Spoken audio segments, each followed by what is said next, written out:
Speaker, who has the intriguing topic of can the government govern? Our speaker today, who will try and help us with this conundrum, is a senior fellow at the Governmental Studies program at the Brookings Institution in Washington, D.C. He is Dr. John Chubb, and he joined the Brookings Institution in 1984. Prior to that, he was a national fellow at the Hoover Institution, an assistant professor of political science at Stanford University. He has written and edited several books, as well as contributed to national publications such as the New York Times and the Wall Street Journal. He is recently the co-author of the book entitled, oddly enough, Can the Government Govern?, in which Dr. Chubb argues that our government is mired in mediocrity and held hostage by competing constituencies. Will you help me welcome Dr. John Chubb?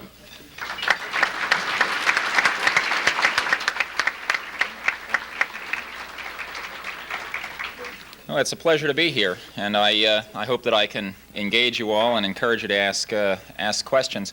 I am going to talk about the book, Can the Government Govern? But to do that, what I'd like to do is to talk about that book in the context of the new administration, the Bush administration, and try to deal with the question: how is this president dealing with the government that can't govern? I want to begin by laying out two assessments that I hear very frequently in Washington of how the president is doing, and they're pretty predictably from one party or the other. But you have one group of politicians, often Republicans, who are saying that this president is doing a darn good job, a surprisingly good job. I mean, here's someone who went through a bitter campaign with his opposition labeling him a wimp and him lashing out at his opponent and ridiculing him, and now the election's over, and much of that's forgotten. In fact, maybe all of that ridicule and bitterness and acrimony is forgotten. And now you have a president who seems to be able to get along with Congress, who is very close, in fact, with the new Speaker of the House, Tom Foley. You have a president who takes governing seriously and appoints serious people to head the government departments, the executive departments. He even has an environmentalist heading up the EPA, and his it's an unusual move for a Republican, I suppose. And then in addition to that, the public seems to think he's doing a good job. His approval ratings are the highest of any president at this point in time. So, you look around after 9 months and you say that George Bush is doing a pretty good job. He seems to be able to govern. He's doing many of the things that President Reagan and other presidents couldn't. So that's the favorable view. But then you get the other view, and you have these people saying, "But what's he done?" Here he came in, he had a honeymoon. Any president who knows anything about being a president knows that you have to take advantage of your honeymoon. You got to get things done. This guy doesn't have an agenda. He hasn't gotten anything done. Our problems aren't getting solved. He's doing a bad job. Well, who's right? The Republicans right or the Democrats right? How's George Bush doing? Well, I think that obviously there's a little bit of truth in both of these assessments. I mean, you can see evidence for both of the assessments, but I think that neither of them quite have it right. The problem with the Republican assessment is that it's lacking in any sense of what the president should be accomplishing with his goodwill and consensus building and his friends and his experts. And all right, you got all these people there, but what are you trying to do? And the first assessment is lacking in that. The problem with the second assessment, which says that you have to go hard after the government during your honeymoon period, and you have to have this forceful agenda, grab what you can in the first 6 months, solve the country's problems right away. The problem with that assessment is that it doesn't have a realistic understanding of what presidents, particularly in this day and age, can possibly accomplish. It's an unrealistic set of standards for assessing the president. So what I would like to do is to try to provide you a different perspective on how President Bush is doing, and to do it in the context of this general concern I have with a government that is very difficult to govern. You've got a government that's difficult to govern. You have to ask, how's the president doing in that context? Now, the first thing that you have to have in any assessment of how the president's doing is a standard, some standard for judging where the president should be going. And for me, the standard boils down to how the president is doing to try to deal with what I think has been the central problem in this country for the last 20 years. And that problem is essentially this. That is that for the last 20 years, this country's living standards have been stagnating. Real wages, when you correct for inflation, have not been rising the way they used to. Productivity has not been increasing. To the extent that people in this country feel as if their standards of living have increased, it's mostly because women have entered the workforce, and a lot of families have two people working. If it weren't for two people working, most families in this country would not feel as if they'd made any progress in the last 20 years, because the fact of the matter is most families, in correct for inflation, have not been making a lot of progress in their standards of living. So the past 20 years have not been good for American living standards, and that's very troubling because we always think of living standards rising steadily in this country. But the other reason for concern about this is that when people look to the future and ask what our living standards are going to be like in the future, they're very, very concerned. I think the average person is certainly concerned, and maybe even our leaders in Washington have some concern that the way that I think most people think of it is our children. What are our children's futures going to look like? Are our children going to be able to be better off than we are? And for the first time, perhaps in this nation's history, a lot of people are saying, I'm not so sure. How are they going to be able to buy houses when in so many parts of the country that simply seems to be unaffordable? Or how are they going to be able to bear the tax burden to take care of the elderly? Or how are they going to be able to bear the tax burden to take care of long-term health care and things such as this? How are young people going to be able to prosper when the age distribution is changing and there are so fewer people in the workforce? So there's this tremendous concern that not only is the stagnation of the last 20 years troubling, but that this stagnation might well continue. So I think that when you want to evaluate how a president or how our government is doing, the thing that you have to ask is, what are they doing about this problem, America's living standards? Well, how does that involve the government? Where does the government fit into this? I would submit that there are three key reasons, three key indicators of bad performance by the government, and it's these indicators that should be used to evaluate how the government is doing in dealing with our living standards problem. First one, in fact, all of these are pretty obvious. Just run through them. The first one's the budget deficit. When you're running deficits as persistently high as we have been running, that means you have less savings, that means you have less investment, you have less of an economic future. The budget deficit. How is the government dealing with the budget deficit? The second problem closely related to that is the trade deficit. Obviously, if you're importing and not exporting at the same rate, that's an indicator of a fundamental weakness in the American economy. That's the second problem. The third problem is one that I happen to specialize in, and I will end up dwelling on more than other problems, and that's the country's energy picture.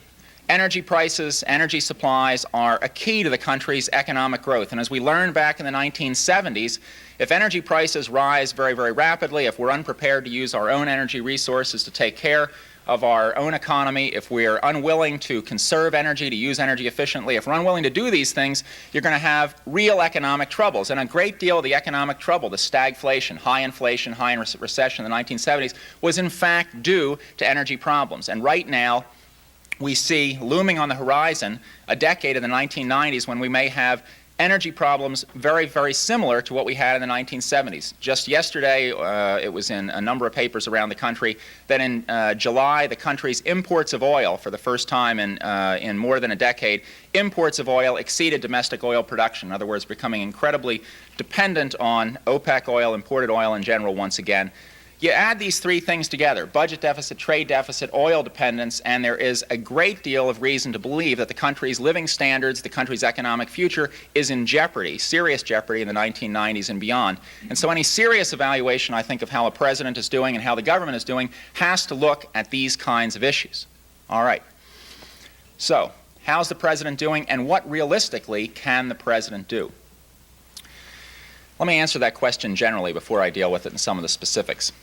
One of the things that I think has to be appreciated about the problems that I just laid out is that these aren't problems that began in the last few years. These are problems that basically go back 20 years. You think of the budget deficit as just a Reagan-era problem, or the trade deficit as just a Reagan-era problem, or many people think of the energy problem as a problem of the 70s, not of the 80s. I don't see it that way.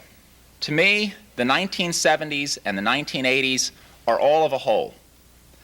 The problems are all very interrelated. They're all very similar. The symptoms changed in the 70s and the 1980s, but the fundamental problems were the same. Basically, what happened in the early 1970s that began to change the whole ballgame for this country and for the government? Two things. Number one, international economic forces became much, much more important. Obviously, there was increased economic competition from Japan, West Germany, and so forth. The rise of OPEC, another major player in the economic arena. This made it much more difficult for businesses in this country and for the government to make policies without worrying about the influence of the international arena. That was one major change. The other major change that happened in the early 1970s was that our traditionally strong industries began to weaken. The oil industry began to weaken, the steel industry, the auto industry began to weaken. Our economic productivity generally began to decline. In the early 1970s, things fundamentally changed for our economic system, and the problems that the government faced began to change also. In other words, we became a country that couldn't count on rapid economic growth, and this made the job of the government much tougher. Well, how did the government react? Presidents were under tremendous pressure to try to solve problems. Congress was under tremendous pressure to try to protect those particular interest groups that were suffering as a result of these changes. Oil industry suffering, coal industry suffering, environmentalists suffering, elderly, poor people suffering. When the economy's not booming, suddenly all kinds of groups are suffering. And when the economy's not booming, you have less money to draw in taxes to take care of all these problems. So suddenly, governing begins to get a lot tougher.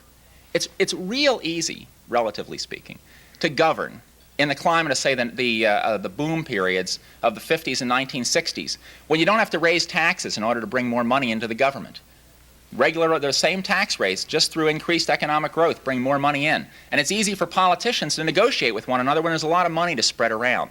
But in the early 1970s, governing got tougher because of a weakening of the American economy and because of a strengthening of the international economy. So how did our politicians react? How did the government react? Well, Congress, besieged by special interest groups to take care of them, to protect them from this economic hardship, began to provide more protection to special interest groups. And so we got an awful lot of what's known as entitlement legislation, legislation that guarantees payoffs, if you will, income, various kinds of payments to different kinds of groups, locked into the budget, very, very hard to change, so we got a lot more entitlement spending. In the area of trade, we got far more protectionist legislation, industries being propped up that should have been given one last chance to compete and then allowed to do that or to go out of business, more protectionist legislation.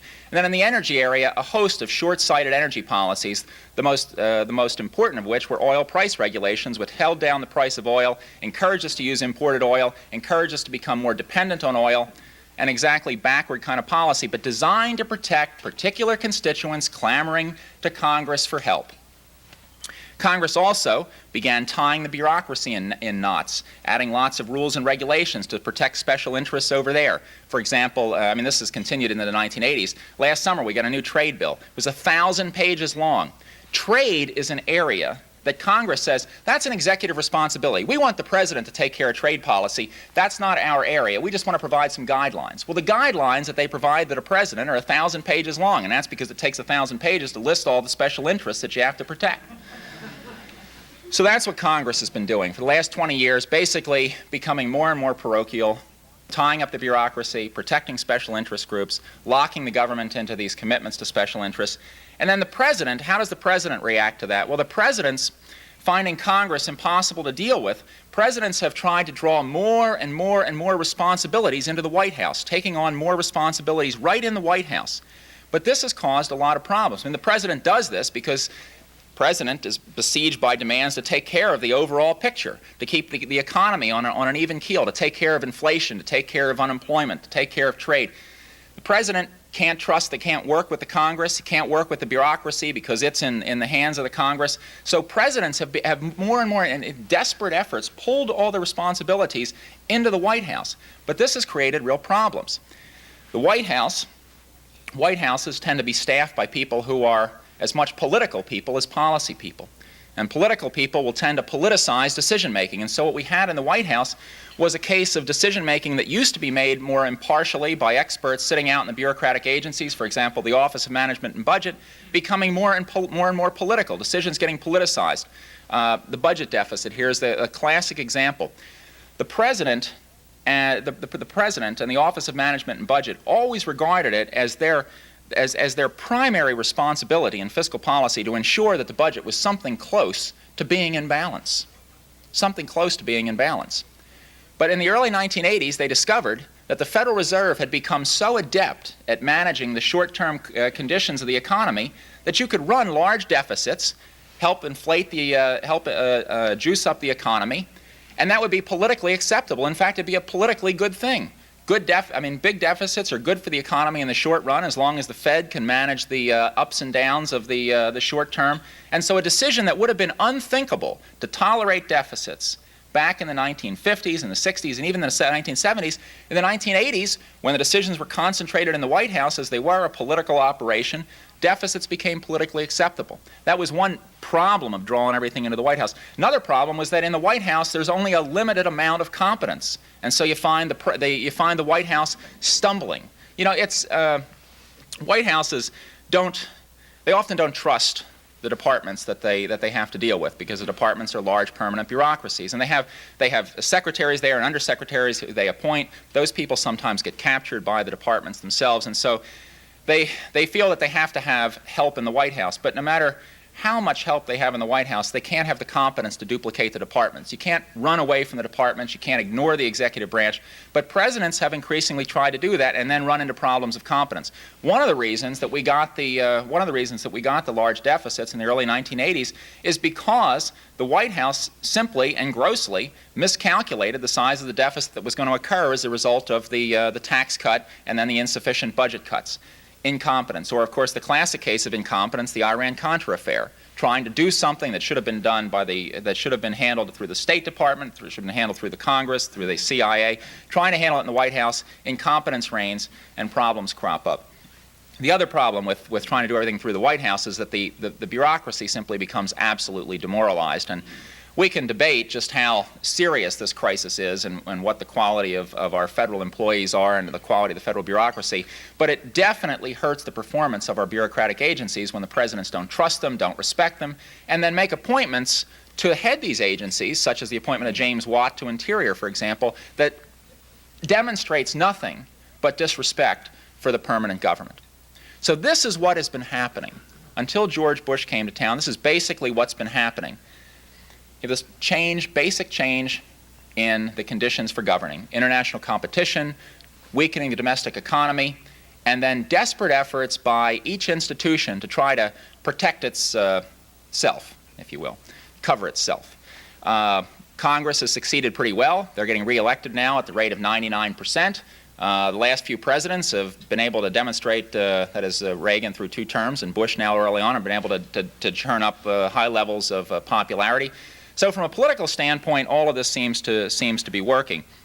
But obviously, that's not good government. It's not dealing with those 3 problems: the budget deficit, the trade deficit, energy problems. It's not working. Now, how does George Bush fit into this? George Bush, to his credit, has so far not fallen into the trap of his predecessors. George Bush has, unlike his predecessors, really tried hard to work with Congress. President Reagan had very little time for Congress at all. He preferred to go over the head of Congress and go right to the people. Jimmy Carter didn't have any time for any of the Washington establishment at all. He didn't want to deal with Congress. And here's someone who was a Democrat. I mean, those of you who believe that what we need is unified party government, look at 76 to 1980 and the experience of the Democrats. And just having all Democrats running the show is not going to solve our problems. There are tensions between Congress and the president, regardless of party. But at any rate, George Bush, to his credit, has not taken upon himself to just walk away from Congress. In fact, he's tried to cultivate Congress very carefully. Something else that President Bush has done, to his credit, is to take seriously the roles of the executive departments. And he's done that by appointing people that generally, both Democrats and Republicans alike, regard as being highly competent executive managers. And the final thing is that he has relied much more heavily than any president in recent memory on the departments. The White House staff in Washington right now is just that. It's staff. They are, the Bush administration depends on people like Baker and Brady in Treasury and O'Reilly in the EPA and Jack Kemp in Housing and Urban Development. He's relying very, very heavily on his cabinet. And past administrations did not do that. Past administrations really relied just on the White House, where you don't have the competence, where things are too politicized. So these are all very, very positive developments. Still, Democratic friends would say to me, all right, that's all well and good, but we need to have some dramatic policy here. We need to have something done right now. I mean, forget about all this era of good feelings. You know, sooner or later you got to bite the bullet and have some policy. So where's the policy? So I say, well, what do you have in mind? Well, a lot of people in Washington say, well, you say these are the three problems, I'll give you that, these are the three problems, but there is nothing or very little about these three problems that we couldn't solve with one simple piece of legislation. And that simple piece of legislation is a $1 a gallon gasoline tax, right? $1 a gallon gasoline tax would bring in about $100 billion a year into the Treasury. It would balance the budget. It would take care of the dis-savings problem. It would encourage investment. It would discourage the excessive consumption of gasoline. It would cut down on oil imports. Well, it wouldn't do all those things to quite that an extent, but it would have a dramatic effect on many of our problems. But how are you going to get that? How are you going to get that? You say President Bush should get out on national television and call for a $1 a gallon increase in the gasoline tax. If we have gotten to a point with our government where in order for the government to succeed, we have to ask the president to commit political suicide, then we are in a very, very sad state. Obviously, you can't expect a president to go on national television and break his promise to the American voters. But that is what those who say that the president hasn't done anything dramatic, the president is not going about this correctly, he hasn't taken advantage of his honeymoon, he hasn't given us bold action. Well, what you're asking the president to do is something that is simply impossible for this president or any president to do. Well, where does that leave us? Well, it seems to me that it leaves us with the need to recognize that this government, as it's currently constituted, has some fundamental institutional problems. That you can have a president of goodwill, a president of respect for government, a president with political popularity, who nonetheless is going to have just a hell of a time governing effectively. And I think that what that leads you to recognize is that there is something fundamentally wrong with this government, that it's not possible for a president to come in and actually solve or put us on the road to solving national problems anymore. And what this suggests to me, and what it suggests to the other participants in this Can the Government Govern project, is that the country really is in bad need of some basic institutional reforms, basic restructuring of the way decisions are made and policies are implemented in these areas. And so I'm not going to be able to talk about these in detail, although I could talk about them perhaps in question and answer.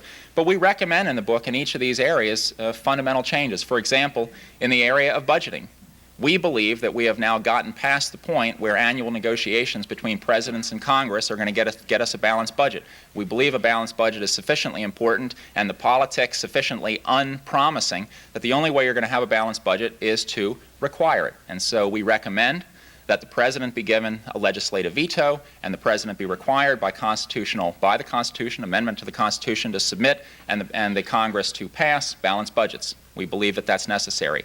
In the area of trade, we believe that the days of Congress controlling trade policy on a specific protectionist basis from Capitol Hill has to be put to an end. The president has to be given the clear authority and responsibility to deny aid to industries that are ailing and to go after, in a very serious way, those countries that are not opening their markets to us. And finally, in the energy area, what we believe has to be done is that the basic system for regulating the production and demand for energy has to be overhauled. In very fundamental ways. I think that until these kinds of changes take place,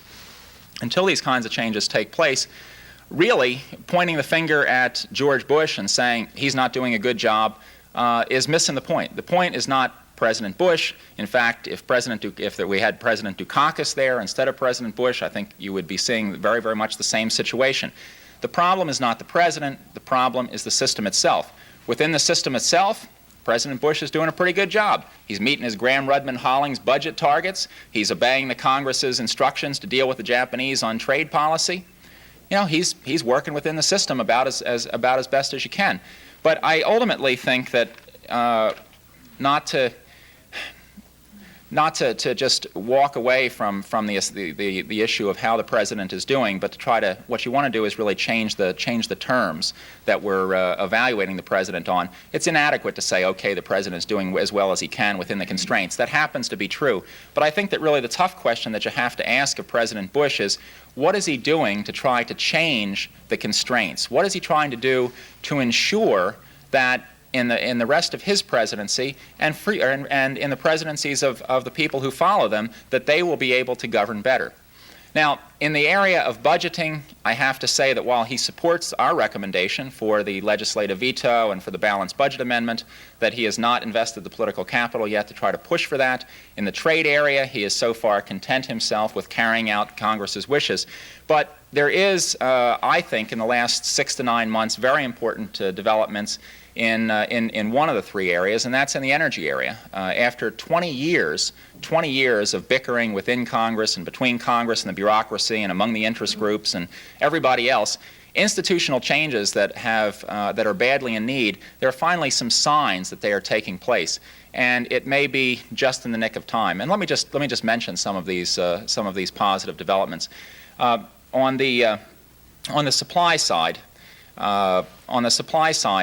for the last 30, 35 years, ever since this country has decided that we wanted nuclear power to be part of our future, we have regulated nuclear power with what's known as a case-by-case, design-as-you-go system, where plants are approved for construction before the final plans are worked out. The plans are developed while the plant is being built. This regulatory process made a great deal of sense back in the early 1950s when we didn't have a clue how to develop the nuclear power industry. But it doesn't make any sense now when we have the experience of building over 100 nuclear power plants here and hundreds more in other countries. This step-by-step process is just terribly, terribly antiquated.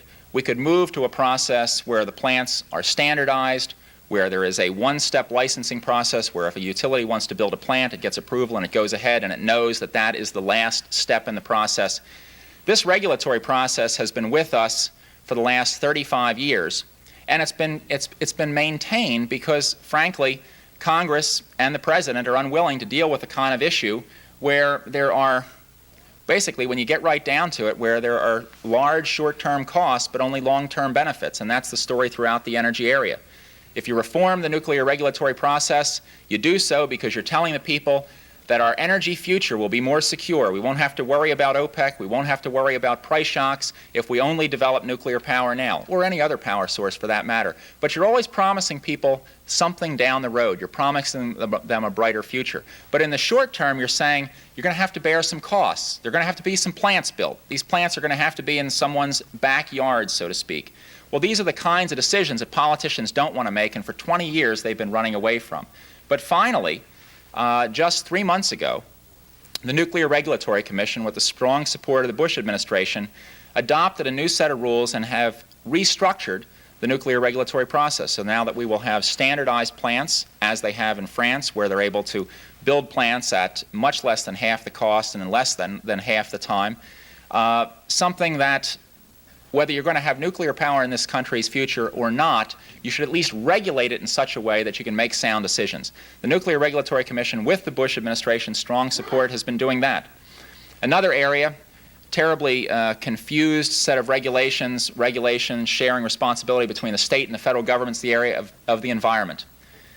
We produce most of our electricity in this country with coal. 60% of it's produced with coal. But coal has a very serious trade-off associated with it in the form of air pollution. And that air pollution is controlled partly by the EPA, partly by the states, and with reasonable effectiveness on a localized basis. But the interstate pollutants from coal, that is the pollutants that go up from one state and come out and come down in the form of rain in another state, the acid rain problem, that's not very well controlled. Well, we've known that that's not well controlled for the last 20 years. And for the last 10 years, Congress has been debating how to clean up the regulatory apparatus for acid rain.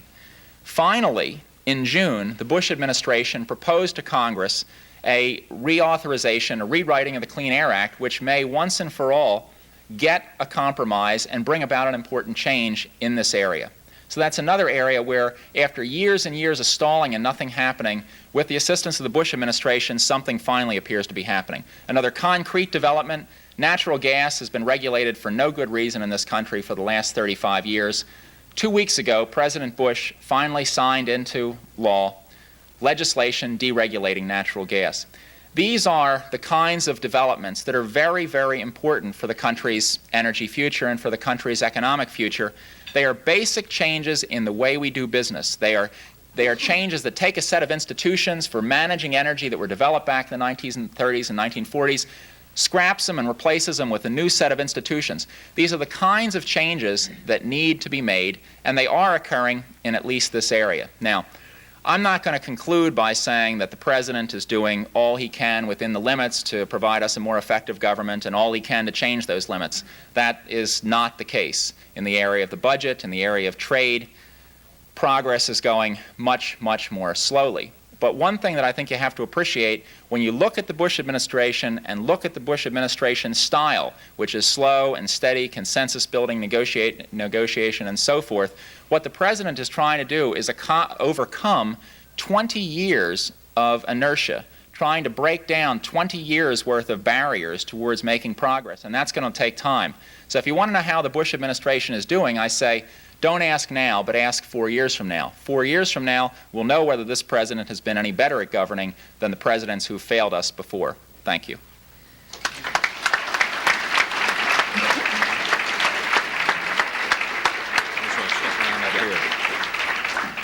Thank you, Dr. Chubb. Obviously, we've discovered that can the government govern is not a yes or no question. Those of you that are willing, we will have a microphone in the center of the room. Those of you that are shy, as I said earlier, we have written question forms on your table. Please hold them up so that the staff can spot them and bring them forward. The privilege of the first question goes to our board host, Chip Greening.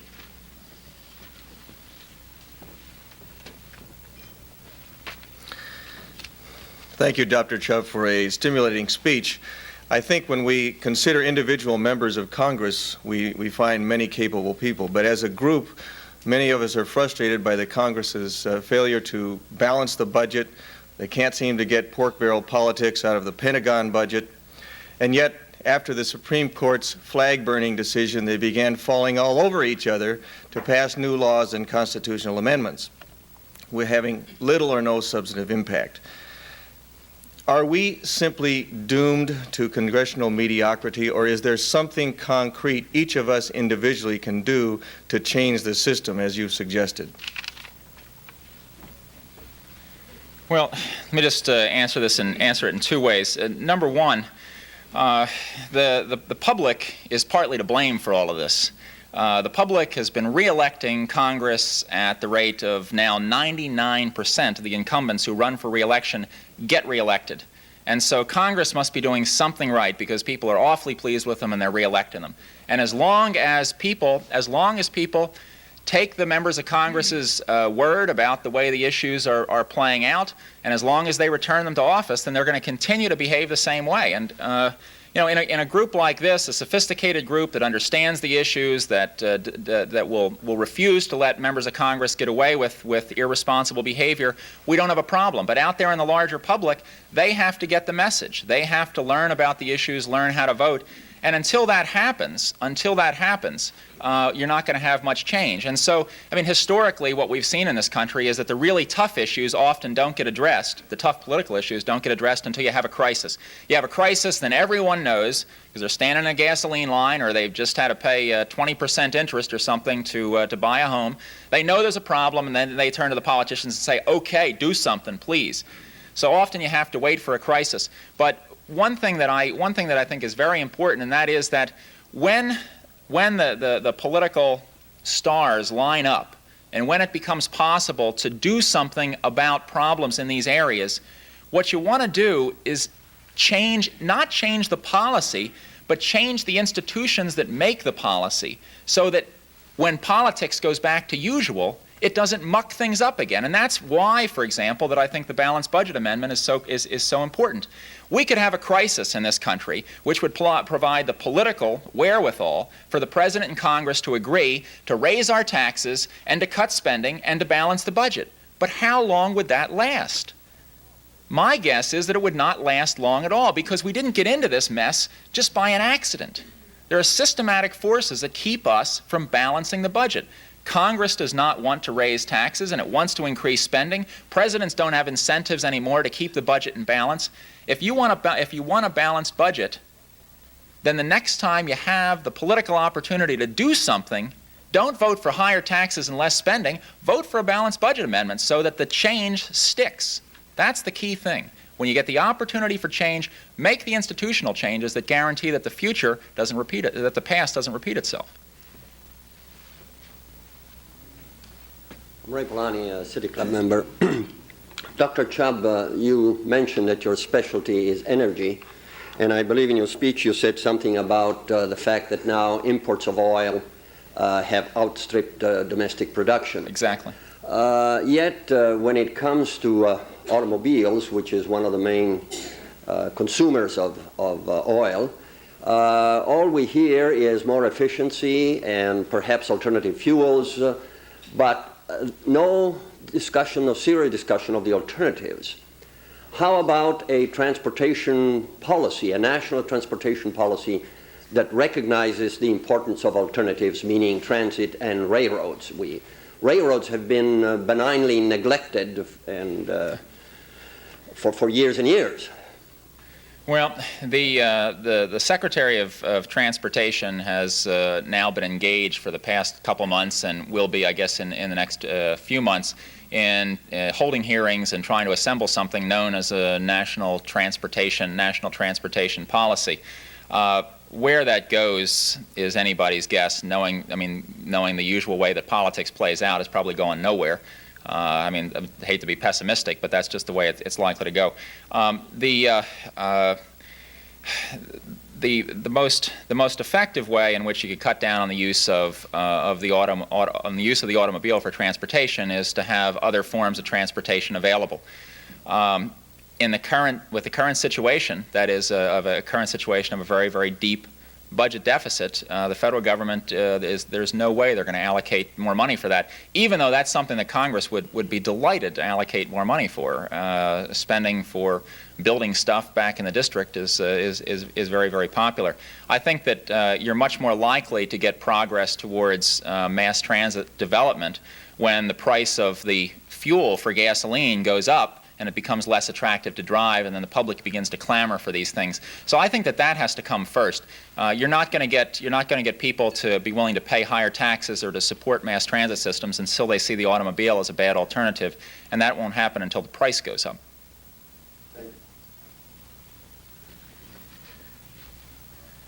Go ahead. Tom Stanwood, City Club member. You've commented quite often about crises. We don't do anything until there's a crisis. Is there any way to get through to Congress and to the administration the importance of long-term planning?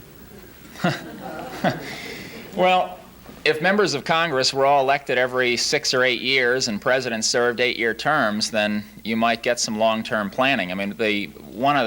One of the real problems, especially with the House of Representatives, is that a 2-year election cycle means that as soon as these people get to Washington, they're immediately worried about re-election. They're not there They're not there any time at all before they're concerned about re-election. And that means they have to be concerned about what their performance looks like just 2 years down the road. And that's too long for too short a period of time to be thinking about the long term. So that's the essence of the problem. You do, however, with new presidents get an incentive for longer term planning, And you certainly see this. You see this with the Bush administration. It's not something that they cover, that the reporters want to cover in the newspapers because it's not very flashy. But President Bush doesn't want to just serve 4 years. He wants to serve 8 years. And if he's going to serve 8 years, that means that he has to have the country in good shape 4 years from now. And if he wants his second term to be good, then he has to have a healthy economy well into the 1990s. So he's seriously concerned about these problems, and he's taking a different approach, frankly, than other presidents. Other presidents with the same idea come in running right out of the gate, give us some bold initiative. If it works, as it did for Reagan, then it carries them through 8 years. If it doesn't work, as it didn't with Jimmy Carter and his National Energy Plan, then they're out after 4. George Bush has really taken a very different approach to governing than all of the presidents in recent memory. He didn't have a mandate to come in and do something dramatic, but what he did have was a lot of experience in Washington, a lot of friends in Washington, people who believe he's a man of goodwill, and he is really his whole focus in governing is to try to build consensus around doing something serious on these issues. So in the case of budgeting, and this is the clearest example and the best test case, he is not willing to invest political capital right now in pushing for an amendment, but he is working very, very hard with Congress to come up with an agreement to substantially reduce the deficit that they will agree to in November. If he's able to do that, then that will be a great deal of progress. We won't know until it virtually happens whether he's able to do that because it's being pursued behind the scenes and so forth. So reporters say, George Bush, he's a nothing president. He's not really trying very hard, but in his own way, in a very different way from other presidents, he is looking to the future and trying to do something. Whether he's successful with this is, that's an entirely different question. Yeah. Richard Polk, remember? A fourth problem seems to me has long-range ramifications and important interpretations with your problems that you've discussed, is the miserable situation that we have in education in this country today. We're failing at all levels, it seems, and yet economists tell us that education is probably the best payoff as far as return is concerned. Would you address that? I laugh about this because I actually have a sort of a split personality research-wise. I spend half of my time writing about questions of governance and general issues of administration, and I spend the other half of my time writing on nothing but education. And in fact, I was just up yesterday in Rochester, New York, giving an address about the country's education problems. I happen to believe that education is a problem that's right up there with these others as far as the contributing to the country's economic future goes. It's not a problem, however, that the federal government is going to be able to solve. If you want my basic view of what's wrong in education, and then again why it's not a federal problem, what's wrong with our schools is that there's no vitality left in them. Teachers are treated like bureaucrats. Principals are treated like civil servants. No one's held responsible or accountable for how well they do. The schools are deadly places to work and deadly places to attend.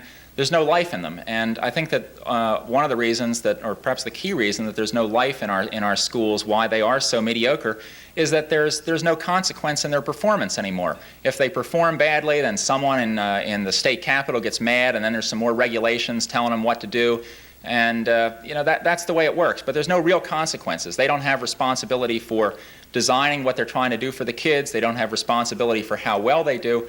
And in a book that we have coming out around Christmas that deals with the education system, and it's not just a bunch of recommendations. It's based on what at this point is the largest study of American high schools, a study of 500 high schools nationwide.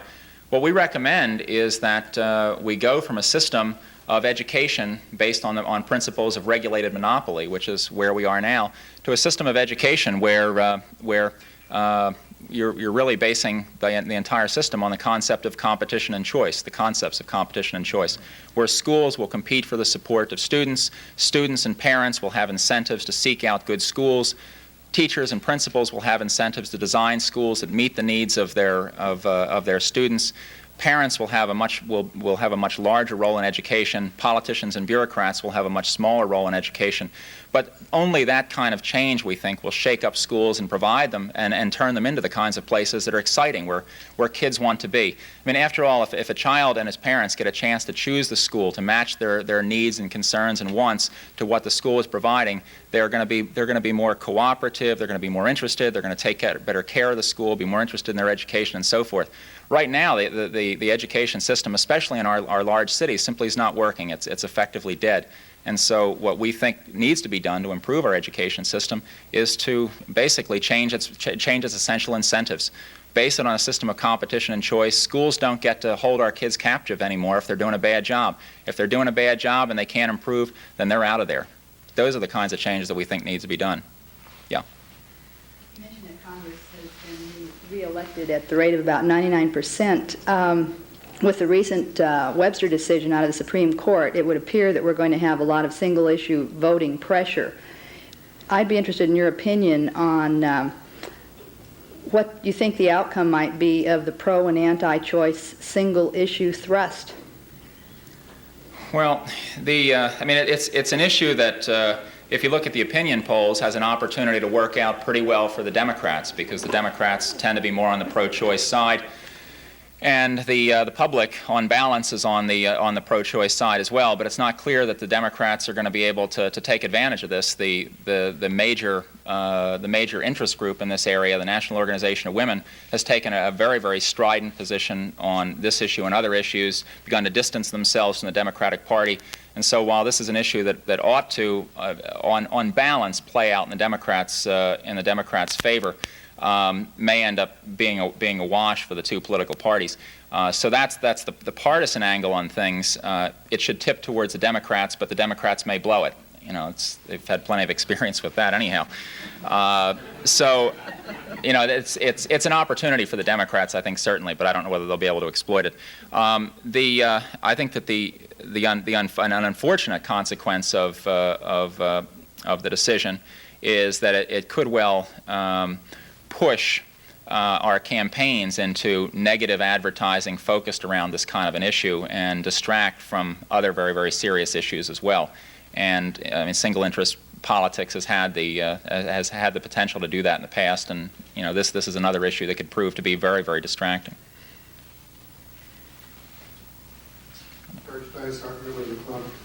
In recent years, there's been a considerable increase in the part of Congress to pull together a hodgepodge 600-page bill of unrelated measures that are waited until the tail end of the session and then lump them all together in one bill with no adequate committee consideration, no debate on the floor of Congress or anything else, and pass them. Do you see any cure for that type of legislation? They aren't reviewed with the agencies that are going to have to administer them, and nobody on the floor of Congress, I think, has the slightest idea what's in them. Well, it's possible that you'll get beyond that. There's a proposal now that's gaining in popularity to go from a one-year budgeting cycle to a two-year budgeting cycle, so that there is more time to think these things through. But it's not clear that until basically what I think it comes down to is this. When you're dealing with an economy that, even our economy now, it's growing, but it's growing slowly. And when you have an economy that's growing slowly, and you have tax revenue that's not coming in adequate amounts, and basically you're in a tight financial situation, and that means all of your decisions are tough. You postpone them and postpone them. Everyone wants to wait, hoping at the last minute they can cut a better deal. And so, as long as budgeting remains in this kind of a straitjacket, you're going to have people waiting to the last minute. We're really sort of in a catch-22 situation. Budgeting and policy making is irrational and rushed and confused because the economy is not growing rapidly enough to bring in the money to make it easier on politicians. But the economy is not going to grow rapidly and make it easier on politicians until they balance the budget. And so it's a real catch-22 situation.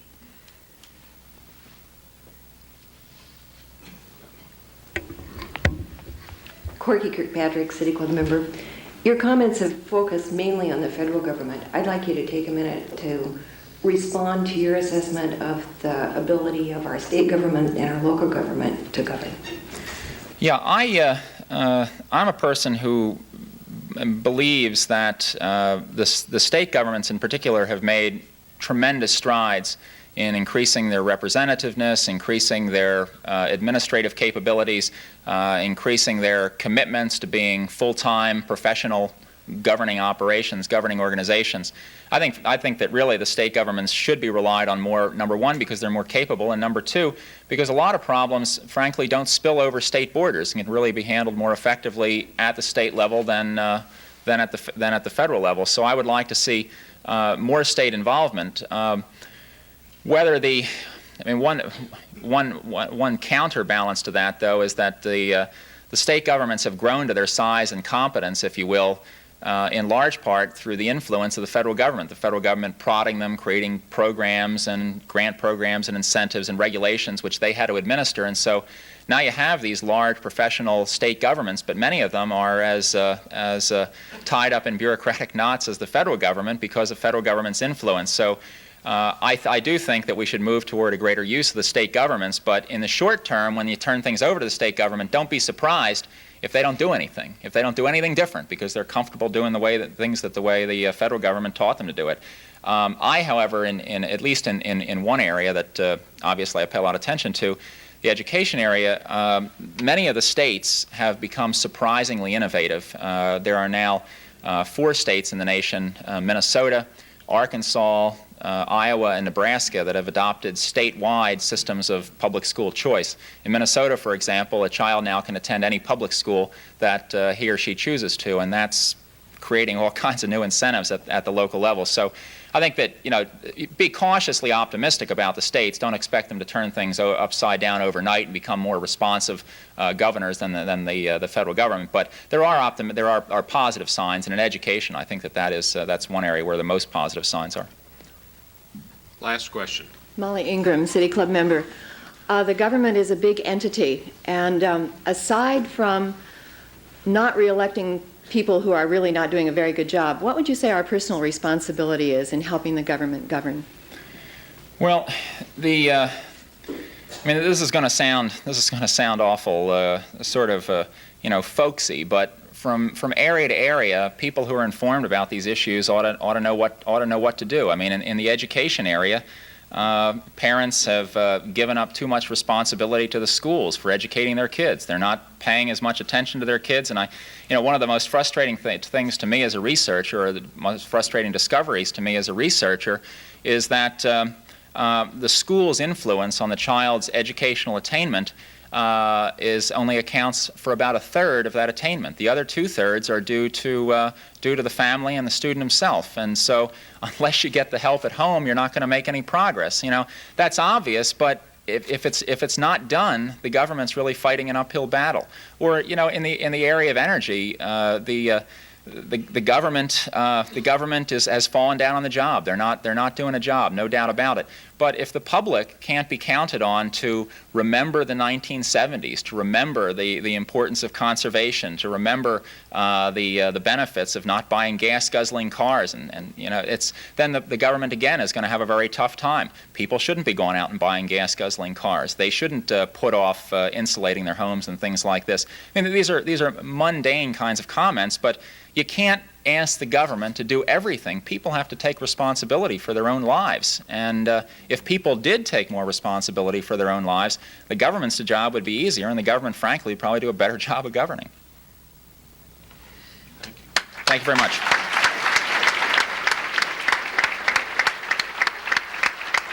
Thank you, Dr. Chubb. Thank you all for coming. I should say that Dr. Chubb missed out on answering one written question that asked when he was going to stop studying government and proposing solutions and start running for office so that he can make a difference. I hope you will join us next week right back here for Mr. Harry Natal from Israel, and we are adjourned.